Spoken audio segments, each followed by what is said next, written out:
Hello, ഇന്ന് രാവിലെയും വൈകുന്നേരം കഴിക്കാൻ പറ്റിയ അടിപൊളി ഒരു പലഹാരം തയ്യാറാക്കിയാലോ. അതിനായിട്ട് ഇതാ 2 മണിക്കൂർ കുതിർത്തെടുത്ത പച്ചരി ഒരു മിക്സിയുടെ ജാറിലേക്ക് ഇട്ട് കൊടുക്കുക.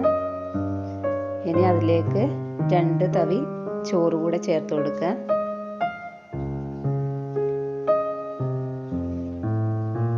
ചിക്കൻ കറിയുടെ ഒക്കെ കൂടെ കഴിക്കാൻ പറ്റിയ അടിപൊളിയായിട്ടാണ്, നല്ല ടേസ്റ്റുമാണ്.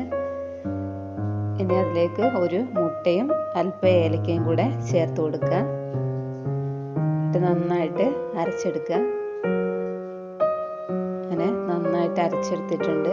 ഇനി അതിലേക്ക് നല്ല കട്ടിയായിട്ടാണ് മാവ് അരച്ചെടുത്തിട്ടുള്ളത്. അതിലേക്ക് അല്പം വെള്ളവും കൂടെ ചേർത്ത് ഒന്ന് ലൂസാക്കി എടുക്കുക.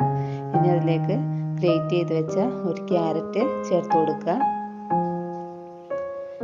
പിന്നെ അല്പം കട്ട് ചെയ്ത കറിവേപ്പില കൂടെ ചേർത്ത് കൊടുക്കുക.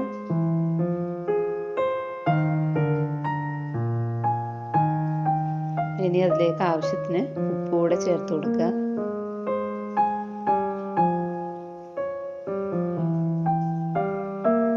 അങ്ങനെ ഉപ്പൊക്കെ ചേർത്ത് നന്നായിട്ട് മിക്സ് ചെയ്തെടുക്കുക.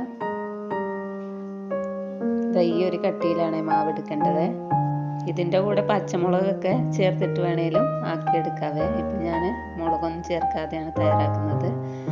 ഇനി ഇതാ ഈ ഒരു കട്ടിയിൽ വേണം മാവ് എടുക്കാനായിട്ട്. നമ്മുടെ മുട്ടയപ്പമൊക്കെ ഇല്ലേ, അതുപോലെ തന്നെയാണ്.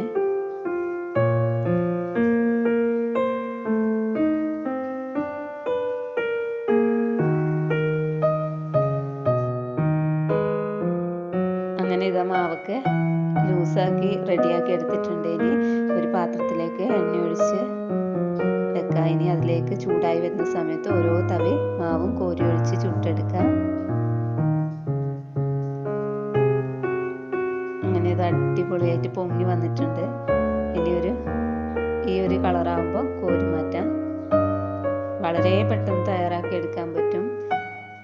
രാവിലെ കറിയില്ലാതെയും കഴിക്കാൻ പറ്റും. അടിപൊളിയാണ്. ചായയുടെ ഒക്കെ കൂടെ, കട്ടൻ ചായയുടെ ഒക്കെ കൂടെ കഴിക്കാൻ പറ്റിയ അടിപൊളി ഒരു റെസിപ്പിയാണ്. അങ്ങനെ ഫുള്ളായിട്ട് ഇതുപോലെ തന്നെ തയ്യാറാക്കി എടുക്കുക.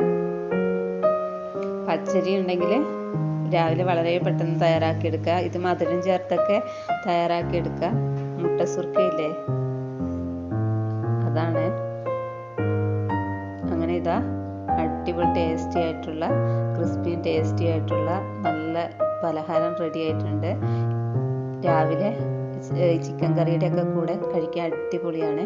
അപ്പോൾ ഇന്നത്തെ റെസിപ്പി ഇഷ്ടമായ എൻ്റെ ചാനൽ സപ്പോർട്ട് ചെയ്യാൻ മറക്കല്ലേ.